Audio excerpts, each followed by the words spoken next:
everyone. Welcome back to Carrie's Corner.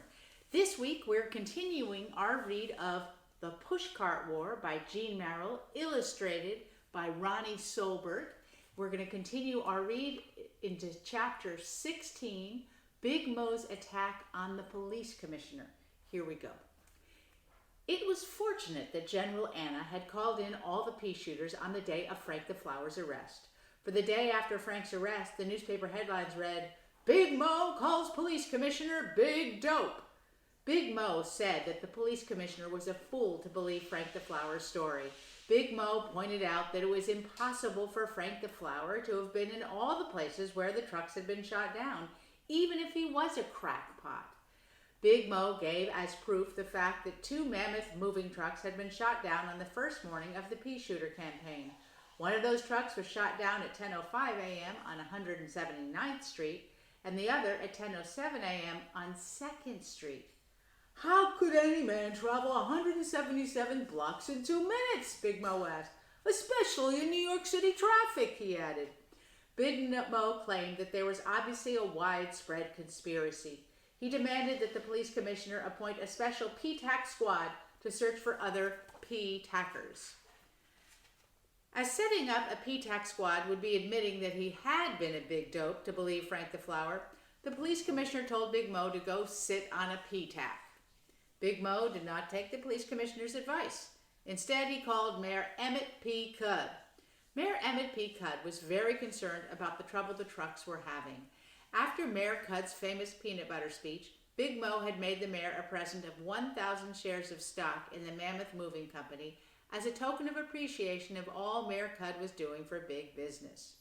The Tiger and Lewis Livergreen naturally had not wished to be outdone by Big Mo, so they too had given Mayor Cudd tokens of their appreciation in the form of 1,000 shares in Tiger Trucking and the same number of shares in Lima.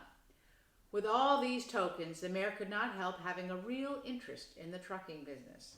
As a result, Mayor Cudd and the three were on the friendliest of terms. They played cards together every Friday night, and the mayor was kept well informed about trucking problems. "Your problems are my problems," he frequently said to the three.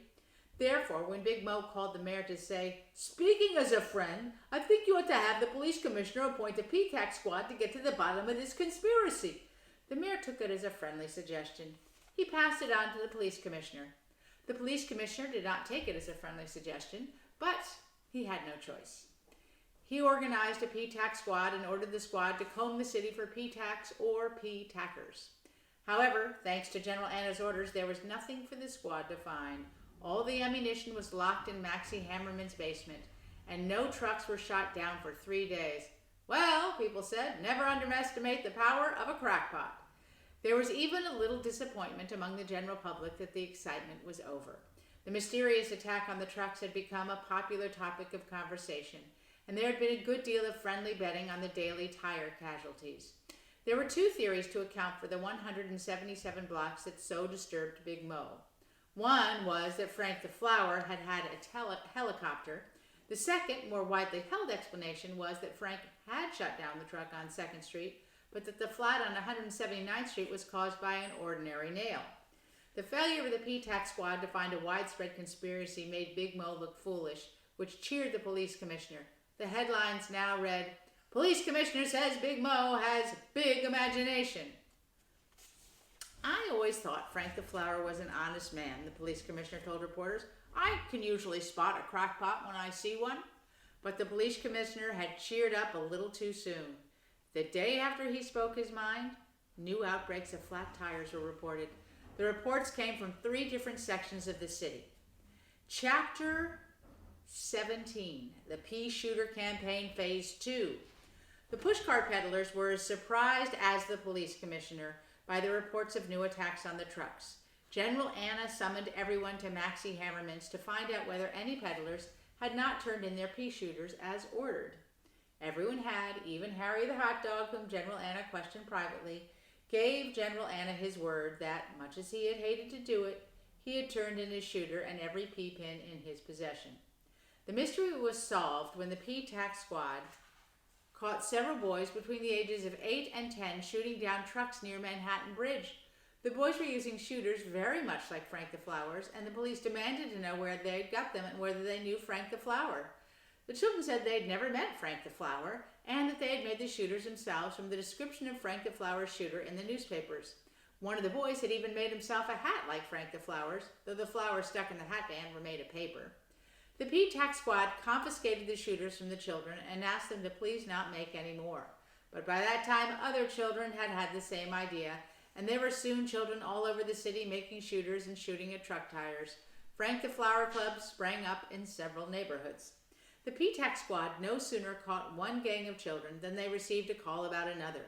And since there were in the city many more children between the ages of 8 and 10 than there were pushcart peddlers, they were at the height of the children's campaign, even more flat tires than there had been before Frank the Flower's arrest. One day, Big Mo reported that 36 out of his 72 trucks were laid up. The whole thing was a scandal, he said. Any minute, he warned, these hoodlums will start shooting innocent people. Then perhaps the police commissioner will do something. Curiously, the children never did start shooting at people or cars or taxis or bicycles. There seemed to be a clear understanding among the children that this was a war against the trucks and that it was more fun to keep it that way. During this phase of the pea shooter campaign, all of the 5 and 10s in the city did a brisk business in tacks and pins. The children found that both worked equally well.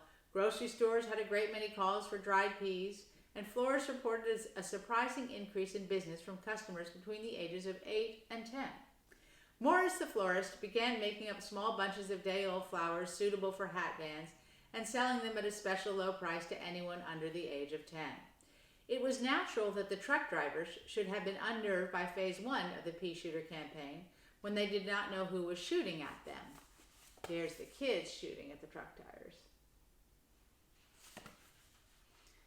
However, they were even more unnerved by phase 2, after it had been established that it was children who were doing the shooting. As there were children all over the city, the truck drivers did not feel safe anywhere. If there was a child anywhere in sight, a truck driver hesitated to leave his truck to make a delivery or to have a cup of coffee. Most drivers thought twice about driving down a block where they could see children at play.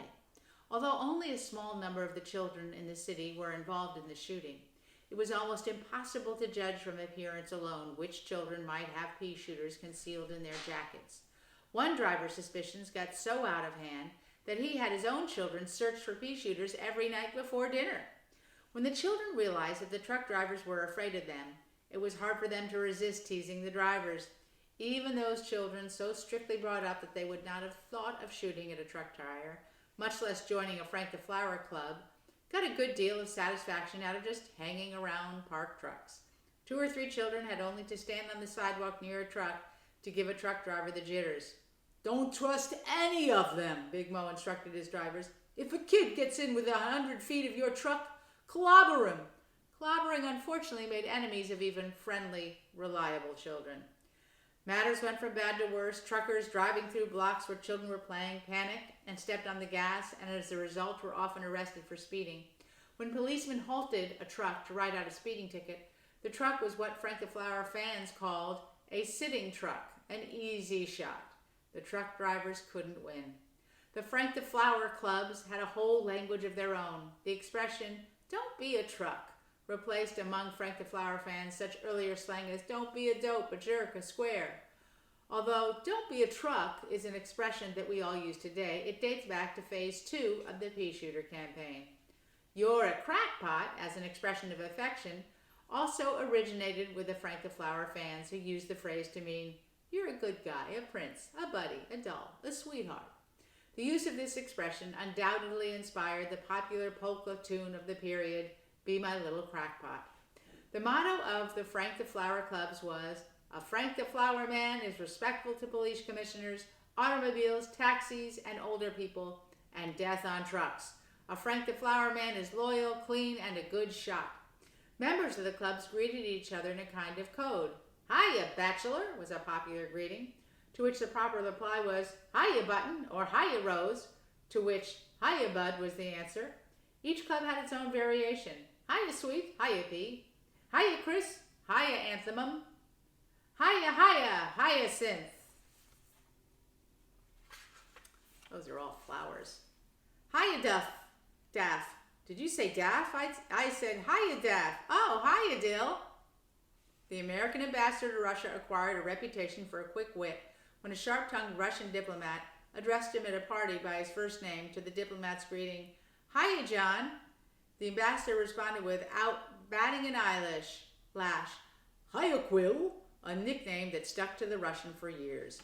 The ambassador's retort led to the President of the United States being asked at his next press conference whether his ambassador was a member of Frank the Flower Club. In defense of the ambassador, the President simply grinned and replied, "Don't be a truck." And that's the end of today's reading. We will start next time in the middle of this chapter.